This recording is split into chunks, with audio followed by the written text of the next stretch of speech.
Hi guys, welcome back to another unboxing and drinking video. This time I'm going to be enjoying some man love. Always a good time for enjoying some man love, right? So, cheers guys.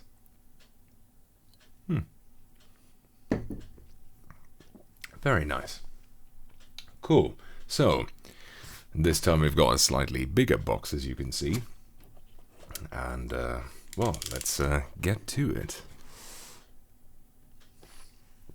Very refreshing.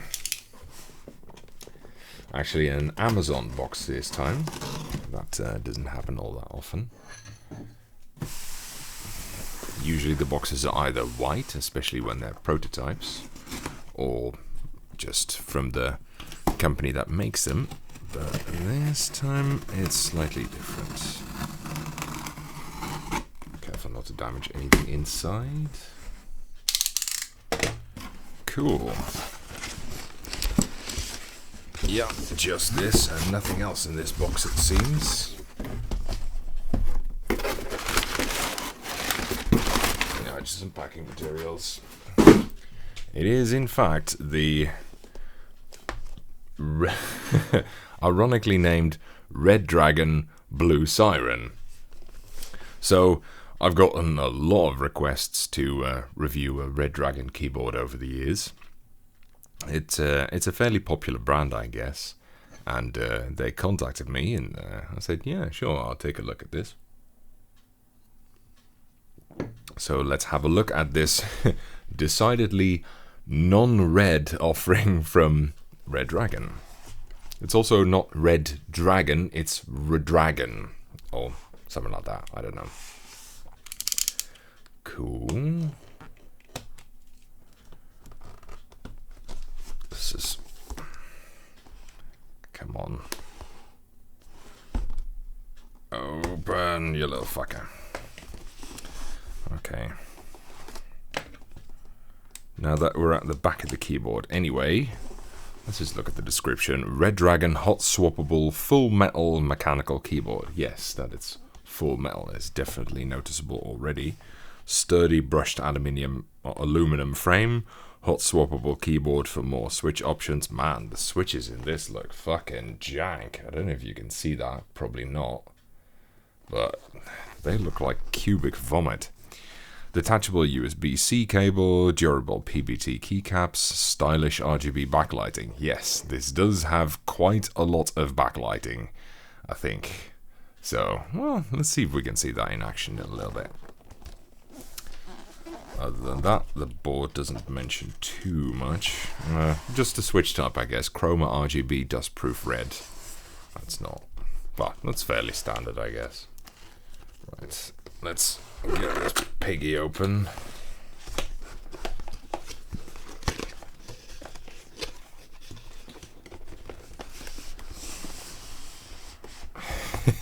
It's a... It's a really happy dragon logo. Look at that. I'm going to call that guy Skippy. Skippy the dragon. Right. Weird box layout, this. Anyway. Oh, it's very simple, actually. Yeah, it's a really simple box. It even just completely unfolds like this. This here holds... probably the switch puller, I'm gonna guess, or something like that. Or maybe something else. No, there's something else, I think. Oh, some extra switches. There you go. Kind of destroyed already, this little box. That's fine. Then, here's the switch puller and a keycap puller. Very simple. I think I've already got quite a few of this exact design even. Could be wrong, but that's fine, whatever. It's nice that it's already splayed. And one of these. Very simple. Cool, next. Cable. Just a really standard white cable.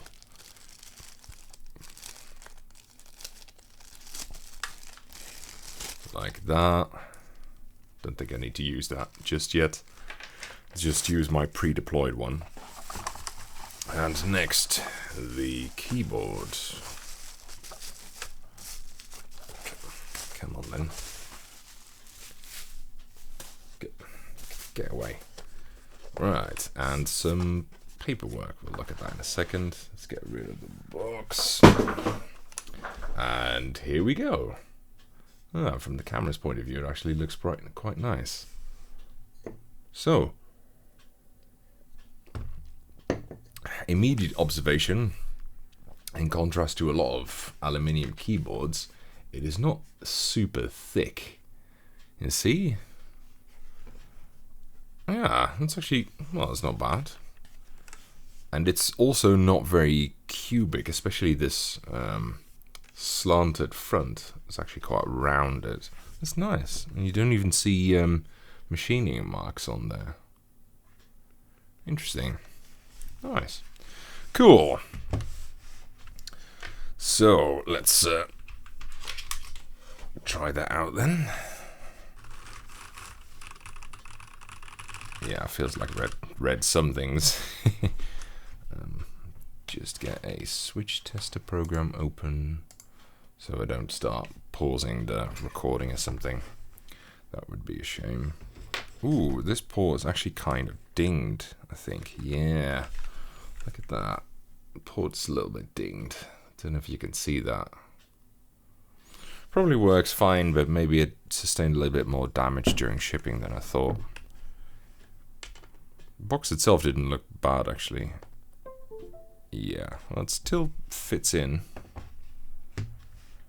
Okay, yes.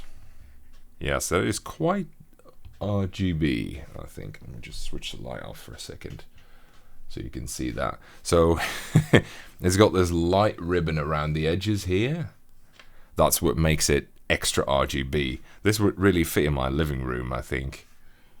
Because my living room is basically a neon dungeon. Nice. Cool. Anyway.